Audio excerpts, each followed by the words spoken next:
Eu quero saudar os irmãos com a graça e a paz do Senhor Jesus. Graças a Deus por estarmos essa noite na sua casa, podendo louvá-lo, adorá-lo e também ouvir da sua palavra. Eu convido os irmãos que abram a sua Bíblia em Lucas 9.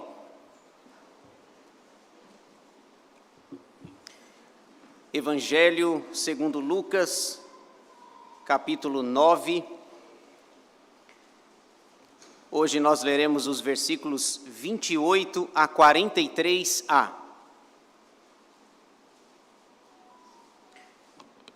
Lucas, capítulo 9, versículos 28 a 43a. Lido o texto, eu peço que os irmãos mantenham a sua Bíblia aberta para a exposição dessa passagem.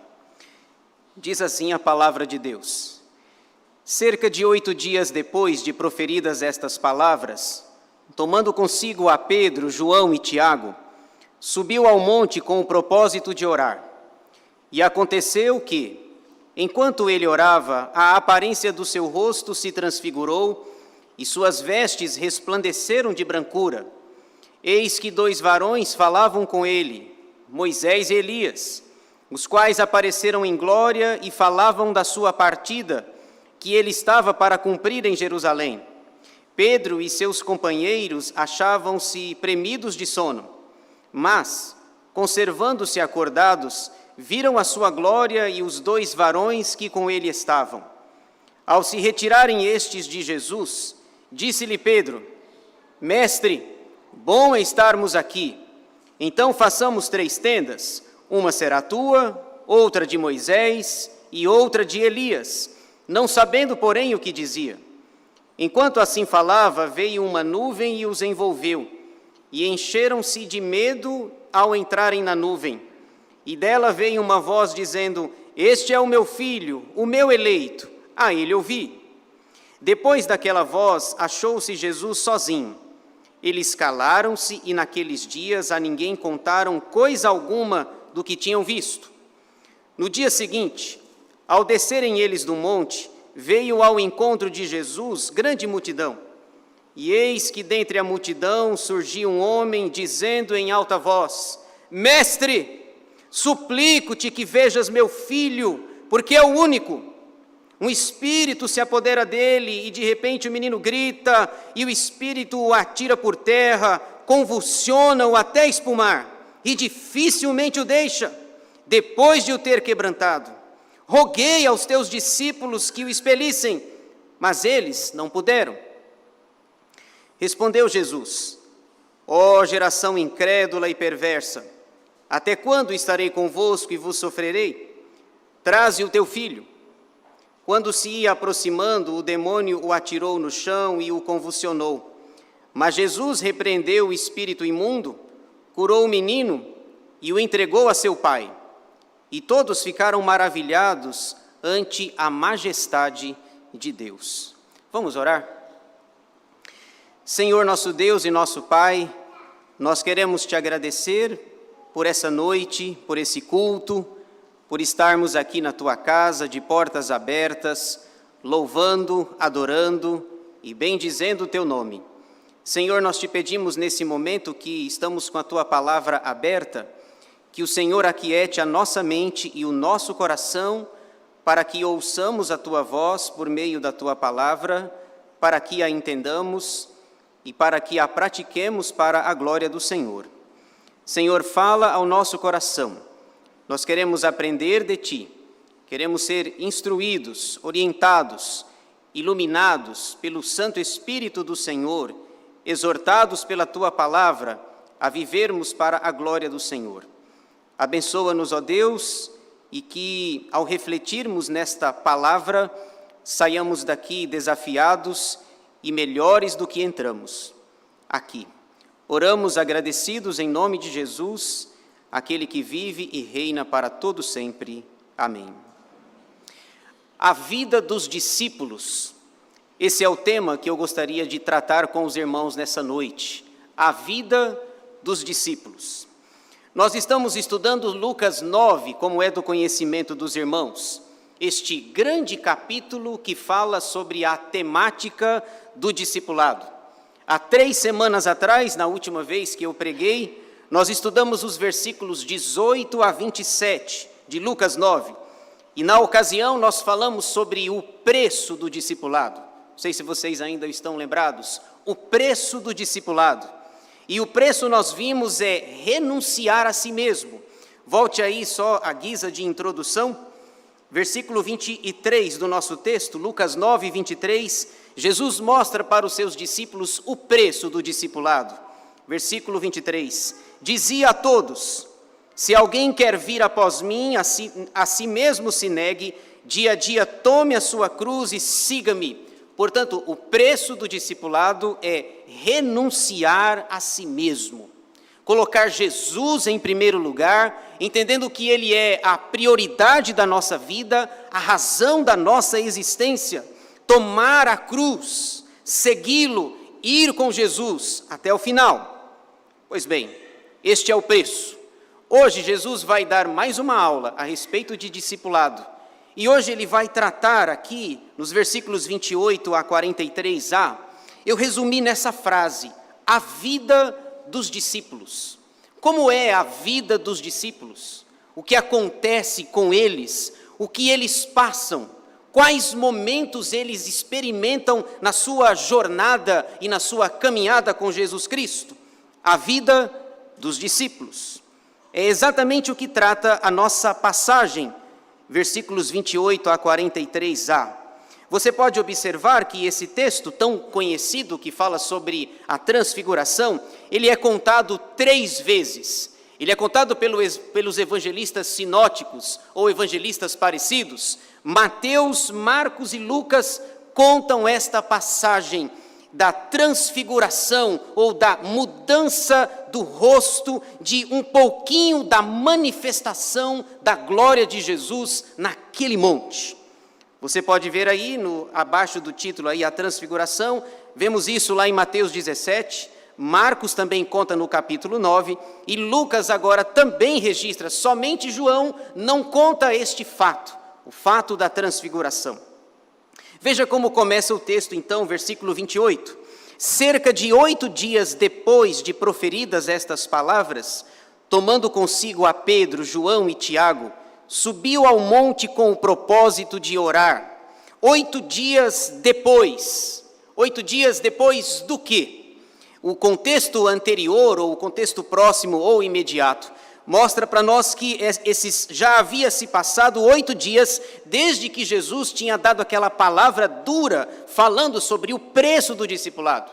Se alguém quer vir após mim, a si mesmo se negue, tome a sua cruz e siga-me. 8 dias depois de proferidas estas palavras, ele pega os 3 discípulos mais próximos, Pedro, Tiago e João. Até as nossas crianças aprendem a musiquinha, né? Pedro, Tiago e João no barquinho. Desde criança a gente escuta isso. Ele pega os 3 de 12 e vai ao monte para orar. Aliás, é interessante nós observarmos que Lucas é o evangelista que mais dá enfoque ou destaque para o ministério de oração de Jesus.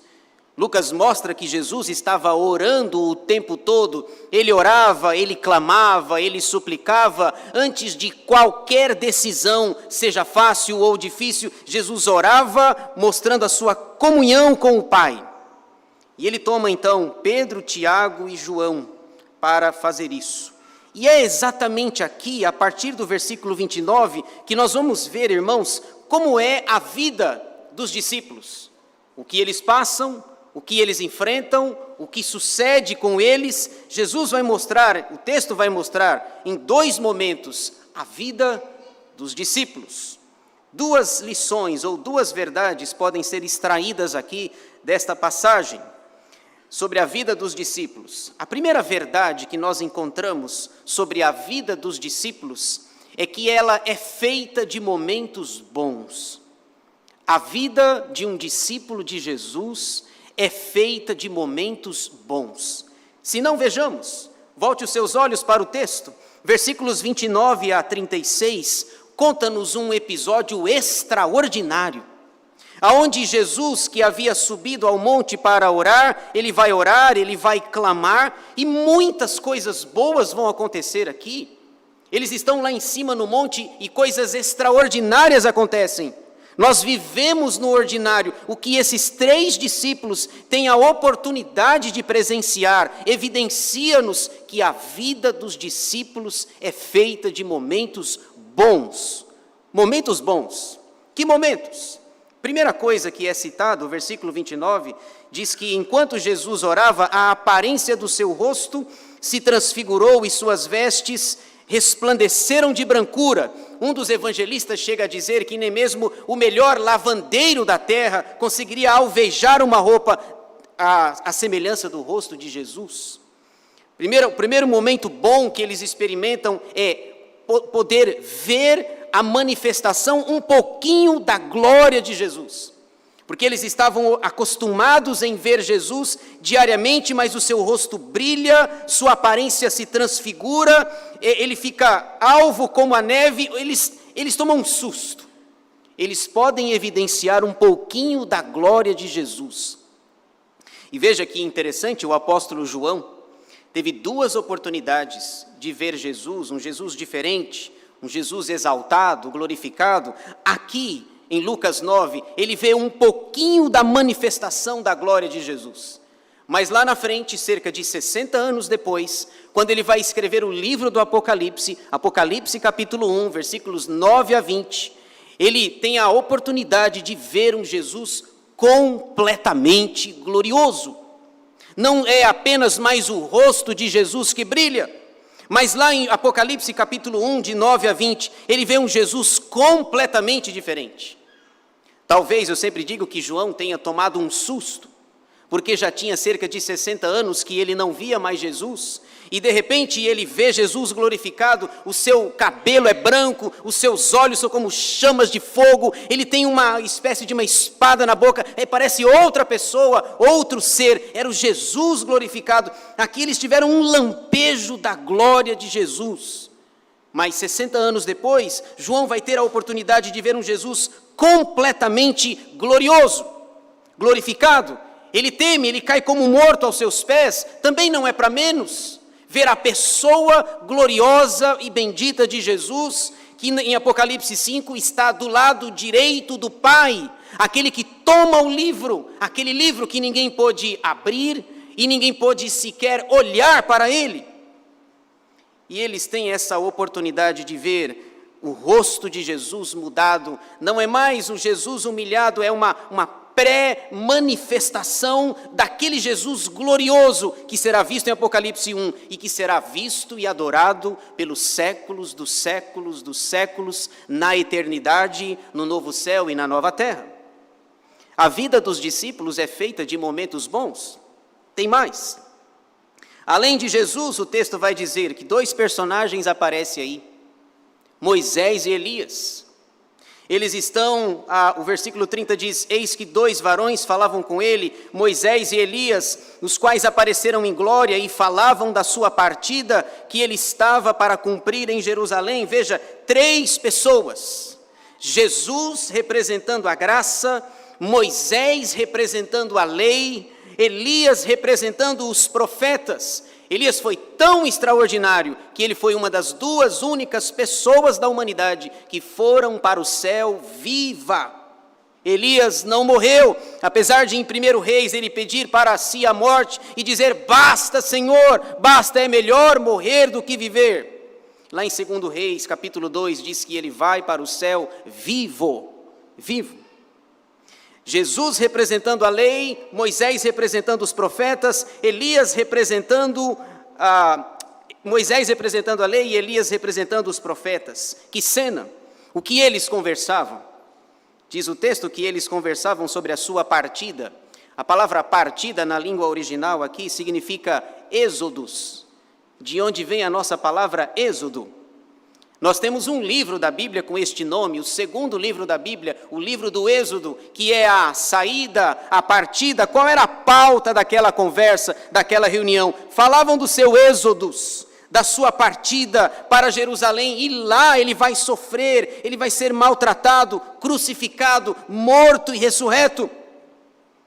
A cena está extraordinária, mas tem mais coisas ainda. Os discípulos, diz o texto, estavam morrendo de sono, mas quem é que vai ter sono numa hora dessas? Não é verdade?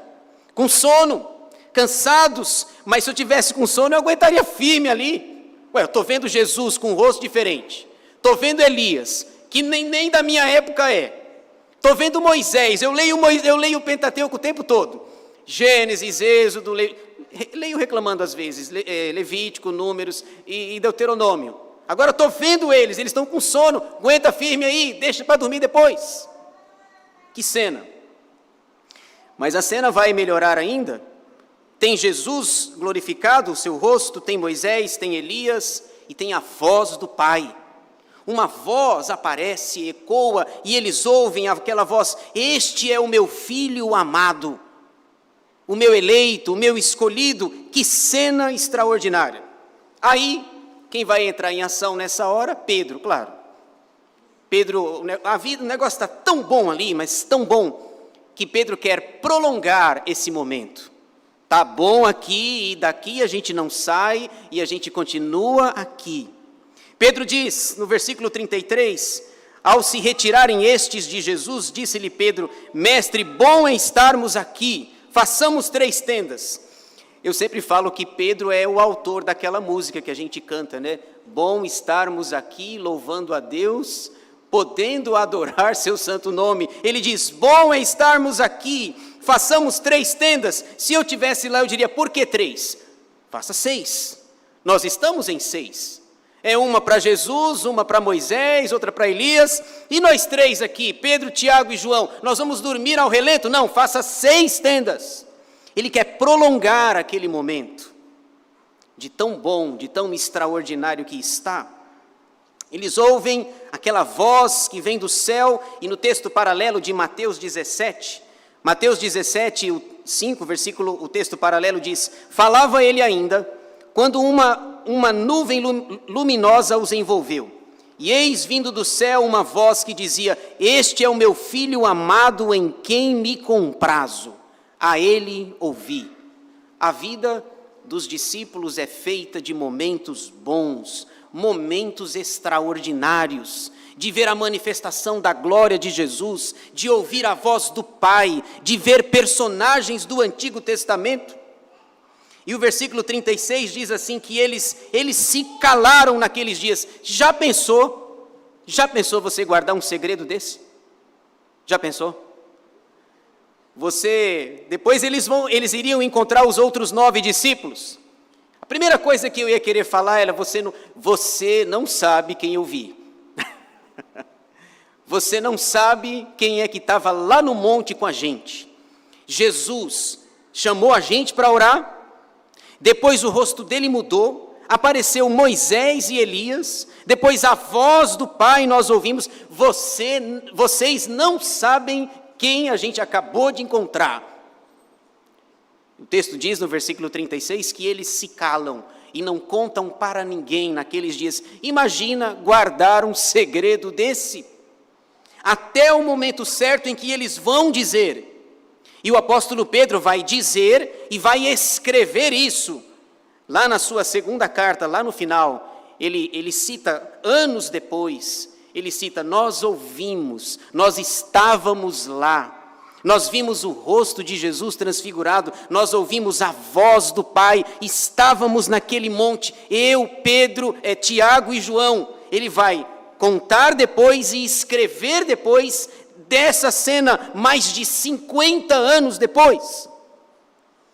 A vida dos discípulos é feita de momentos bons.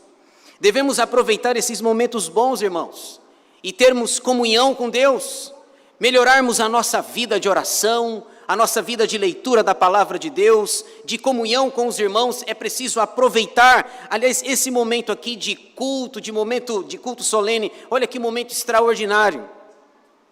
Podemos vir aqui adorar ao Senhor com liberdade, cultuá-lo, entregar os nossos dízimos e as nossas ofertas, sem ninguém nos perturbar. É um momento de comunhão que nós louvamos a Deus, exaltamos o seu nome. É preciso aproveitar os momentos bons da nossa vida, sem deixarmos que nos acostumemos com o sagrado, como está escrito na pastoral de hoje. Cuidado com o sagrado. É preciso aproveitar os momentos bons. Por exemplo, você provavelmente já deve ter participado de um congresso. Você vai para um congresso, ouve grandes preletores, homens de Deus, homens consagrados, conhecidos. Você volta com o coração cheio de fogo. Agora vai. Agora eu vou mudar essa igreja. Agora eu vou trazer 200 projetos. 2 semanas depois você não fala mais nisso. Já aconteceu comigo. Eu já fui para congressos em que eu voltei de lá quebrantado, falei, agora vai. E esses congressos são bons para nos animar, para nos fortalecer. Esses congressos avivam a nossa fé, fazem com que nós nos recordemos do nosso primeiro amor. Não é essa a exortação lá na carta lá do Apocalipse para os irmãos de Éfeso? Tenho, porém, contra ti que abandonaste o teu primeiro amor. É preciso aproveitar os momentos bons de comunhão, de louvor e de adoração. A gente vem aqui, irmãos, para a igreja, para o culto, para abastecer a nossa fé, para nos encorajarmos, para pegarmos o alimento espiritual para a semana que virá. A vida dos discípulos é feita de momentos bons. Desfrute dos momentos bons, como discípulo de Jesus que você é. Segunda e última coisa que o texto nos ensina, ao meu ver, a vida dos discípulos é feita de momentos ruins. A primeira parte aí mostra os momentos bons, mas a segunda parte vai mostrar que a vida dos discípulos é feita de momentos ruins. Ruins. E nós precisamos estar preparados para ambos os casos, para os 2 momentos, sejam eles bons ou ruins. Veja aí os versículos 37 até o final. Mostra que a vida dos discípulos é feita de momentos ruins. Veja aí o versículo 37. No dia seguinte, ao descerem eles do monte, veio ao encontro de Jesus grande multidão. Deixa eu chamar a sua atenção para algo interessante. Veja aí como começa o versículo 37. No dia seguinte. Sempre tem o dia seguinte. Vocês entenderam agora por que Pedro queria fazer tendas? Senhor, façamos 3 tendas. Aliás, devia ser 6, na verdade, né?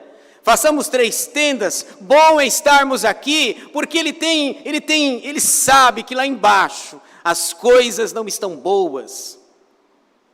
As coisas estão ruins lá embaixo. No dia seguinte. Sempre tem o dia seguinte. Você pode participar de um congresso. Você pode ter uma vida de oração. Você pode vir a esse culto, mas tem o dia seguinte. Amanhã, segunda-feira. Trabalho, escola, problemas, lutas, adversidades, seu chefe, enfim, tem sempre o dia seguinte. No dia anterior, eles estavam no monte, vendo coisas extraordinárias. 24 horas se passaram e agora eles estão no vale. E lá tem uma multidão de pessoas sofrendo, precisando de ajuda, precisando do Senhor. E veja só, versículo 38. E eis que dentre a multidão surgiu um homem dizendo em alta voz, ele está gritando: Mestre, suplico-te que vejas meu filho, porque é o único.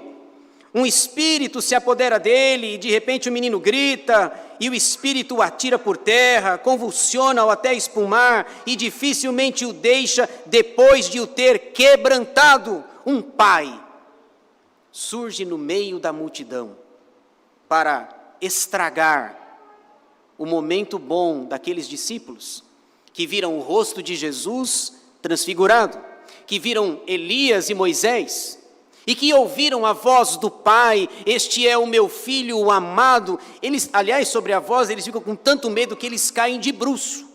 Ué, você vai ouvir uma voz, como que era essa voz? Talvez uma voz de trovão, uma voz forte, potente. No dia seguinte, um homem sai no meio da multidão, pedindo socorro para Jesus, porque o seu filho estava endemoniado. No vale, há a multidão sofrendo, precisando de ajuda. Um homem pedindo ajuda para Jesus, porque o seu filho único estava sendo possuído por um espírito maligno. Esse espírito o convulsiona e o objetivo dele é destruir. E aí o pai diz assim: eu roguei aos discípulos que eles expulsassem e eles não conseguiram. Estranho isso, não é? Veja só, volte aí. No capítulo 9, versículo 1, veja aí o que diz. 9:1.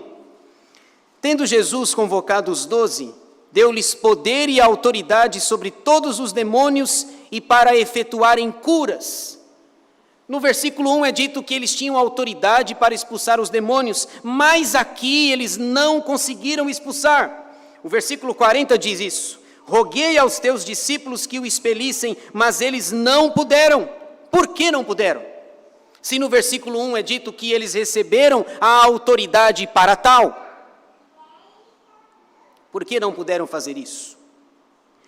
Jesus diz assim, lá no capítulo 17, Mateus 17, versículos 20 e 21, diz assim: e ele lhes respondeu: por causa da pequenez da vossa fé, pois em verdade vos digo que se tiverdes fé como um grão de mostarda, direis a este monte: passa daqui para acolá, e ele passará. Nada vos será impossível, mas esta casta não se expele, senão por meio de oração e jejum. É um demônio que oprimia aquela criança. E pasmem, o evangelista Marcos, nós não sabemos a idade dessa criança, desse menino que estava sendo atormentado por um espírito demoníaco, maligno, mas o evangelista Marcos traz uma informação mais dramática ainda. Lá em Marcos 9, no relato paralelo, diz que o demônio perseguia, maltratava essa criança desde a sua infância. Satanás é sujo mesmo. Satanás vai atrás, inclusive, de crianças. Em Marcos 9 é dito que essa criança, ele era perturbado por esse espírito desde a sua tenra infância. Não há idade para a ação de Satanás, para ele fazer o mal. Imagina um pai desesperado porque o seu filho desde a sua infância é atormentado. E qual é o objetivo de Satanás? Destruir essa criança. Lá em João 10 é dito que o ladrão veio para roubar, matar e destruir. Outra coisa, por que eles não conseguiram expulsar o demônio dessa criança? Primeiro porque faltou fé, faltou oração e faltou jejum. Mas tem outra coisa, que não é dito aqui, mas é dito lá em Marcos também. Lá em Marcos é dito que aqueles 9 que não subiram a montanha, eles estavam discutindo com os fariseus, com os religiosos.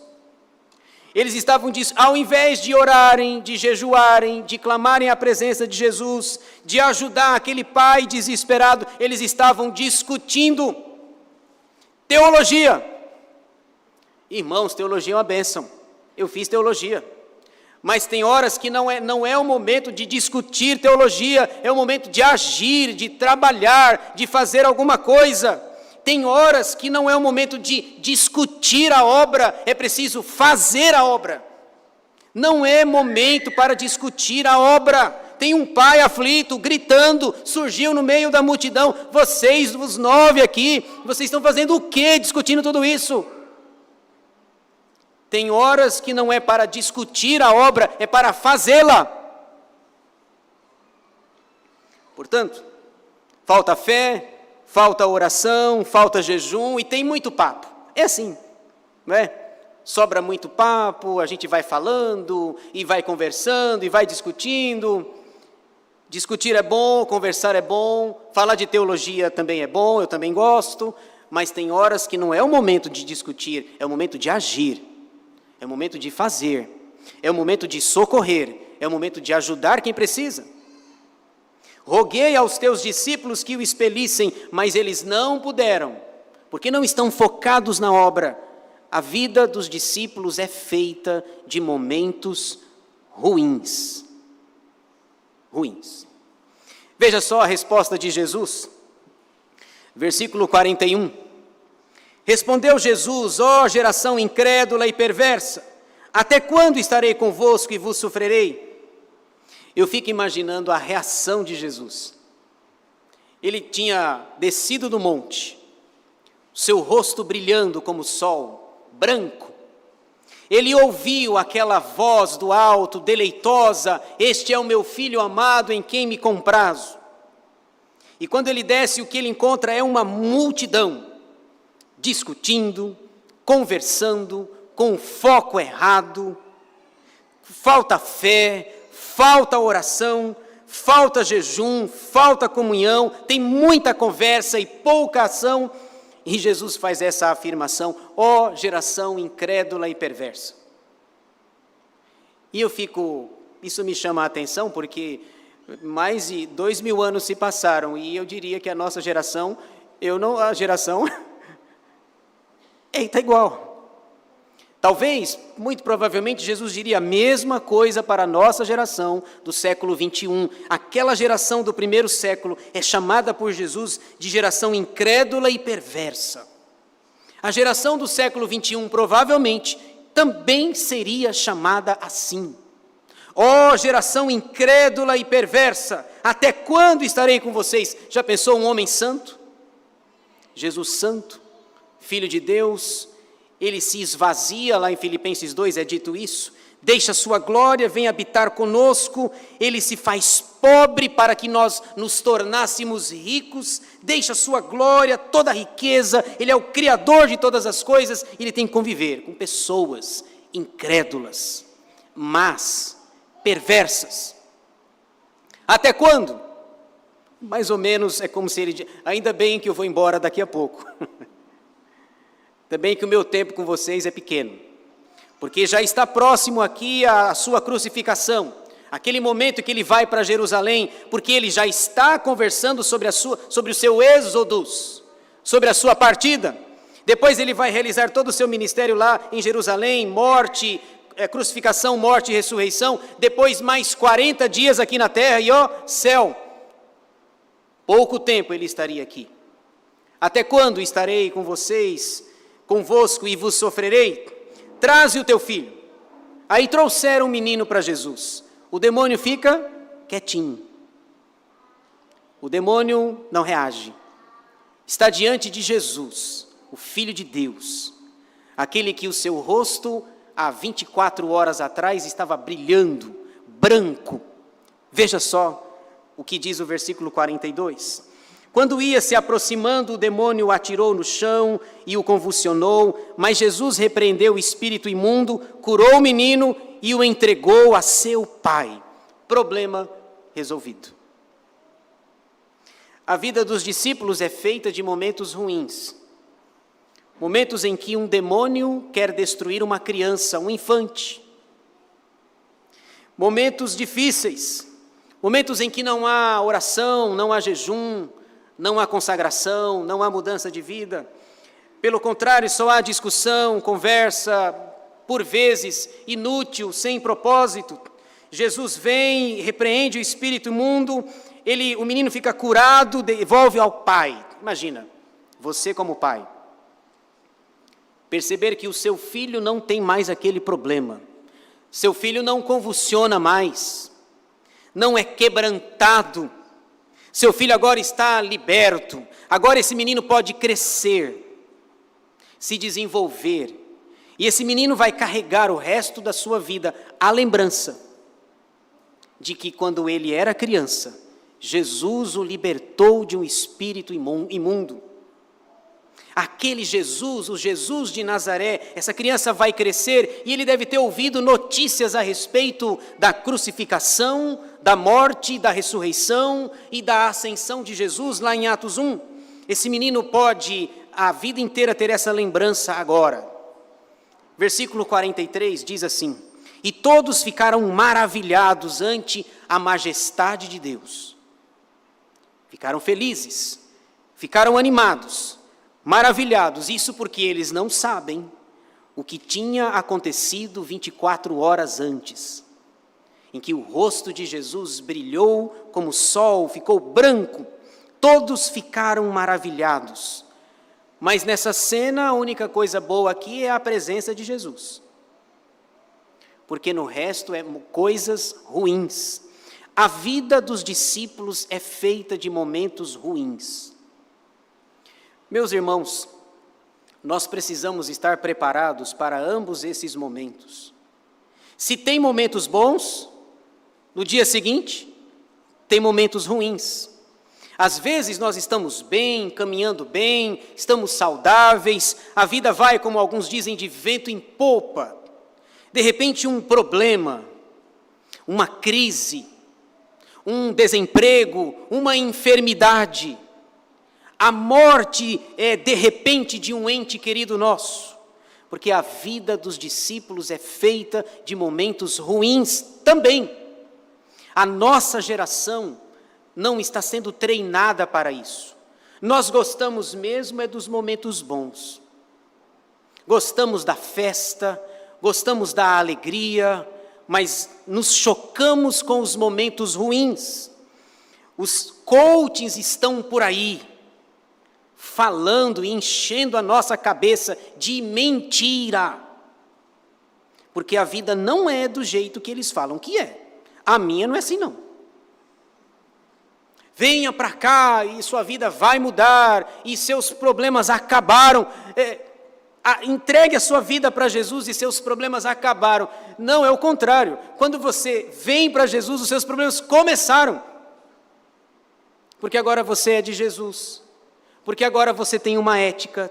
Porque agora você vive segundo a ética do reino e você vai ser perseguido. O seu vizinho mente, você não pode mentir. Quem disse que os seus problemas acabaram? Pelo contrário, eles vão começar. A gente vai arrumar encrenca com as pessoas. Paulo diz algo, acho que é 2 Timóteo 3,12, que me assusta. Ele diz assim: ora, todos quantos querem viver piedosamente em Cristo Jesus serão perseguidos. Onde é que está a vida boa? Não tem vida boa. Vida boa mesmo, vida sossegada, tem um rio maravilhoso, o rio da fonte da água da vida, está em Apocalipse 22:2, é Nova Jerusalém, não é aqui. Aqui tem momentos bons? Tem, mas tem momentos ruins. E a nossa geração não está sendo treinada para momentos ruins. É um desemprego, é uma morte, é uma aflição, é uma contrariedade, e nós nos abalamos, pessoas doentes fisicamente, emocionalmente, doentes da alma, depressivos. Jesus falou claramente lá em João 16, no mundo tereis aflições. A nossa vida é feita de momentos ruins, mas uma coisa é fato. Quando esses momentos ruins, os bons têm, mas quando esses momentos ruins chegarem, nós podemos ter uma certeza: Jesus está conosco. Ele prometeu isso, não prometeu? Lá em Mateus 28, na grande comissão, ele diz que os discípulos deveriam ir por todo o mundo, pregar o evangelho, e o finalzinho do texto diz assim: e eis que estarei convosco todos os dias, até a consumação dos séculos. Devemos enfrentar os momentos ruins sem perder o foco, sem discussões inúteis, crendo que Jesus tem todo o poder. E como eles mesmos dizem no versículo 43, ele tem majestade. O nosso Deus tem toda a majestade em si. A vida dos discípulos é feita de momentos bons, é feita de momentos ruins. E a minha palavra é para que Deus nos equipe, nos prepare, para que saibamos enfrentar ambos os momentos, para a glória dele e para a exaltação do seu nome. Que Deus nos abençoe.